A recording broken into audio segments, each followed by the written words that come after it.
And before I start, these were my birth certificate jokes, so thank you for the timing on that, Mr. President. Now unusable. We were working on these jokes for months. One of my guys said, "Are you worried we're a little heavy on birth certificate jokes? What if he releases it before the dinner?" And I was like, why would he do that? He's not gonna wait 3 years and then release it before the dinner. Who told you I had birth certificate jokes? It was Assange, wasn't it?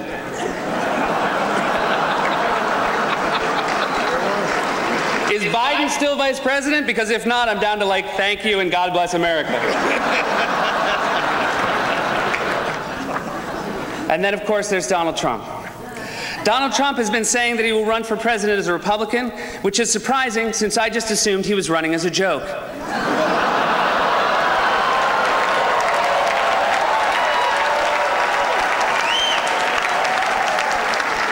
Donald Trump often appears on Fox, which is ironic because a fox often appears on Donald Trump's head.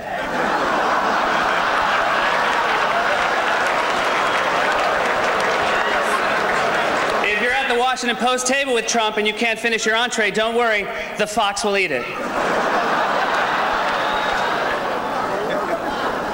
And if I can for a moment talk about the birther issue, when did we get so suspicious about where people were born? A USA Today poll last week said 38% of Americans think the president was definitely born in the US. In the same poll, in the very same poll, only 5% more said Donald Trump was definitely born in the US. Has it reached the point where Americans only think someone was born here if they saw it? I know I was born here, and I know my younger brother was born here. But when it comes to my older brother, I can only take him at his word. Gary Busey said recently that Donald Trump would make a great president.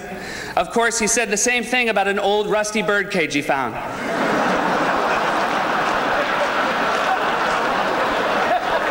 Donald Trump owns the Miss USA pageant, which is great for Republicans because it will streamline their search for a vice president.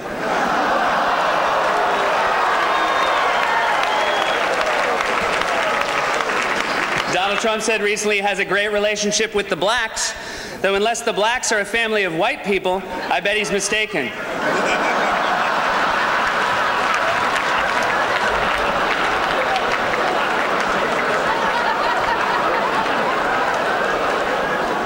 I like that Trump is filthy rich, but nobody told his accent.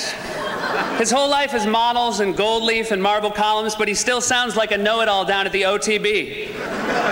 Mr. Trump may not be a good choice for president, but he would definitely make a great press secretary. How much fun would that be? Kim Jong-il is a loser. His latest rally was a flop. I feel bad for Ahmadinejad. He never man wears a windbreaker. He has no class. I, on the other hand, sell my own line of ties. You can find them at Macy's in the flammable section. So it's not a strong field.